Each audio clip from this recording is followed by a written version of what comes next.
তো আজকে 15th August, আজ আমাদের স্বাধীনতা দিবস এবং সমস্ত বাধা বিপত্তি কাটিয়ে 1947 সালে ইংরেজদের বিরুদ্ধে লড়াই করে শেষ পর্যন্ত আমরা স্বাধীন হই।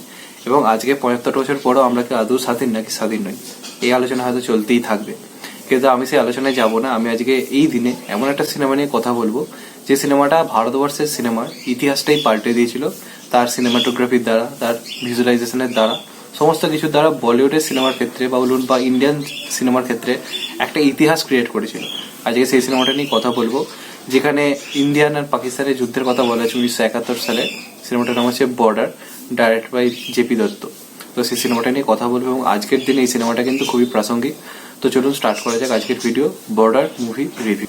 যখন পরিবারে কোনো ছোট ছেলে তার যখন সিনেমার প্রতি ভালোবাসা জন্মায়, সেই বাড়ি যখন বড়রা কেউ থাকে তাকে দুটো সিনেমার কথা বলে, এবং সেটা প্রায় 30-40 বছর ধরে চলে আসছে ঘটনাটা। মানে বাড়ির বড়রা দুটো সিনেমার কথা বলে, একটা হচ্ছে শোলে এবং আরেকটা হচ্ছে বর্ডার। এই দুটো সিনেমার কথা বলে তারা বলে এই দুটো সিনেমা পারলে অবশ্যই দেখিস। এবং এই ধারাটা আজকেও অব্যাহত রয়েছে, কারণ এই দুটো সিনেমা সেই সময় লোকে হলে দেখার যে এক্সপিরিয়েন্সটা সেটাকে অন্যভাবে তুলে ধরেছিল।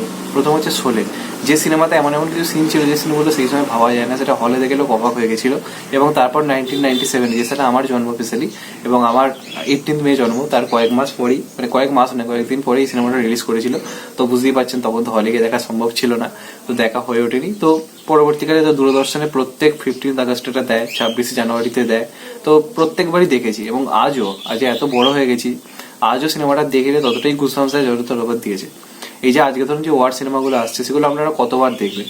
হয়তো 2-3 বার 4 বার 5 বার দেখলেন, কিন্তু একটা সিনেমা যেগুলো আপনি 30-40 বছর পরও আবার দেখতে বসছেন, সেই জিনিসটা কিন্তু এই বর্ডার সিনেমাটার মধ্যে রয়েছিল। এবং এটা জেপি দত্ত, যিনি এটা ডাইরেক্টর, যিনি রিসেন্টলি আবার পাল্টন সিনেমাটা বানিয়েছেন, তারা কিন্তু এটা ড্রিম প্রজেক্ট ছিল। তার লক্ষ্য ছিল এই সিনেমাটা যিনি যদি না বানাতে পারেন তাহলে তিনি সিনেমা করবেন না। এবং এই সিনেমার সঙ্গে জুড়ে রয়েছে হাজার হাজার কিন্তু ইতিহাস। এই সিনেমার সব থেকে প্রিয় ক্যারেক্টার, যেটা সবাই বলে থাকে তাদের খুব পছন্দের, সেটা হচ্ছে অক্ষয় খান্নার ক্যারেক্টারটা, যেটা কিন্তু প্রত্যেকের একটা খুব পছন্দের ক্যারেক্টার। এবং এইখানে অক্ষয় খান্নার যে ক্যারেক্টারটার নাম ছিল, সেটার নাম ছিল হচ্ছে ধর্মবীর সিং মান।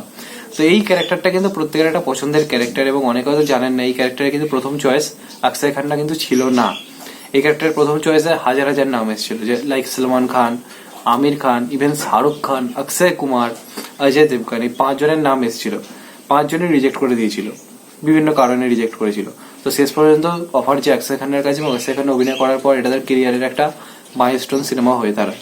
সুনীল শেট্টিও কিন্তু এটা প্রথম চয়েস ছিল না, তার আগে অনেকের কাছে অফার গিয়েছিল, শেষ পর্যন্ত সুনীল শেট্টি লাস্টে রাজি হয়েছিল। আর সানি দেওয়াল এই সিনেমার প্রথম থেকেই চয়েস ছিল, এবং সানি দেওয়াল তার ক্যারেক্টারে যা অভিনয় করেছিল সেটা নিয়ে কিছু বলার নেই। এছাড়া বাকি যারা রয়েছে, যেমন ধরুন জ্যাকি শ্রফের যে ক্যারেক্টারটা, যেটা হচ্ছে উইং কমান্ডার আনন্দ আন্ডি বাজওয়া, সেটা কিন্তু প্রথমে করার কথা ছিল সঞ্জয় দত্তের। সঞ্জয় দত্ত তখন জেলে ছিল, যে কারণে তার পক্ষে করা সম্ভব হয়ে ওঠেনি, তো যায় জ্যাকি শ্রফের কাছে। এছাড়া ধরুন বাকি ক্যারেক্টার, পুনিত ইসার যে ক্যারেক্টারটা করেছিল সুবেদার রতন সিং, এছাড়া বাকি যে কটা ক্যারেক্টার রয়েছে, কুলভূষণ খারবান্ডা, হাবিলদার ভাগিরাম, তো প্রত্যেকটা ক্যারেক্টার খুব ইম্পর্টেন্ট ছিল। এবং এই যুদ্ধটার ক্ষেত্রে প্রত্যেকের অবদান দেখার মতো। তো একটা ওয়ার ড্রামার ক্ষেত্রে যেটা সবথেকে বেশি দরকার লাগে, যেটা ভুজের ক্ষেত্রে অনেকে বললো, আমি হয়তো ভালো বলেছি, কিন্তু অনেকে যেটা বক্তব্য ছিল ইমোশনটা খুব কম। তো ইমোশনের দিক দিয়ে কিন্তু সেরা সিনেমা কিন্তু বর্ডার। প্রত্যেকটা পরিবারের দুঃখটাকে এমনভাবে দেখানো হয়েছে, কারোর মা একা থাকে, কারোর বিয়ে হয়, মানে বিয়ের পরের দিনে তাকে চলে আসতে হচ্ছে, কাউকে পরিবারের সঙ্গে ঝামেলা করে আসতে হচ্ছে। তো এরকম বিভিন্ন ঘটনা দেখানো হয়েছে প্রত্যেকটা মুহূর্তে। এবং যখন সেই গানটা শুরু হয় সন্দেশে আতে, সেই গানটা যখন স্টার্ট হয় না, কোথাও গিয়ে একটা চোখে জল চলে আসে, যে এরা একটা চিঠি পাওয়ার জন্য এতটা আনন্দিত থাকে। একটা চিঠি এদের জীবনে কতটা ইম্পর্টেন্ট সেটা দেখানো হয়েছিল। তো এই সিনেমাটা একটা কালজয়ী সিনেমা বলে আমি মনে করি, এবং আজকের দিনে দাঁড়িয়ে এই সিনেমাটা প্রত্যেকবার আমি দেখি এবং খুব এনজয় করি। এবং সব জায়গাতে আজও সন্দেশে আতে গানটা বাজে, যেটা গেয়েছিল সোনু নিগম। তো তারপর থেকে তার কিন্তু কেরিয়ার পাল্টে যায়। তো এই সিনেমাটা সেই সময় বানানো হয়েছিল 8 থেকে 10 কোটি বাজেট, এবং এটা কামিয়েছিল 65 কোটির কাছাকাছি। এবং সালটা 1997-এ 65 কোটি, মানে ভাবতেই পারছেন যে এখনকার দিনে সেটা হয় প্রায় 300 কোটির কাছাকাছি। ইয়েস। এবং এটা কিন্তু ওই বছর ইন্ডিয়াতে, মানে বলিউডের হাইয়েস্ট গ্রসার ছিল। 1997-এ সব থেকে বেশি টাকা কামানো সিনেমা ছিল এটা। তবে ওয়ার্ল্ড ওয়াইড যদি বলি 1997 ওয়ার্ল্ড ওয়াইড, তাহলে এটা সেকেন্ড হাইয়েস্ট গ্রসার ছিল, কারণ প্রথম হাইয়েস্ট গ্রসার ছিল দিল তো পাগলে, এটা ছিল সেকেন্ড হাইয়েস্ট গ্রসার। কিন্তু শুধু ইন্ডিয়াতে সবথেকে বেশি টাকা কামানো সিনেমা ছিল বর্ডার। এবং এটা টিকিট বিক্রিতে একটা সেই সময় রেকর্ড তৈরি করেছিল, একদিনে সবচেয়ে বেশি টিকিট বিক্রি, সে একটা হিউজ রেকর্ড করেছিল। যদিও 1 নম্বরে ছিল গদ্দার এক প্রেম কথা, তারপর এইটা।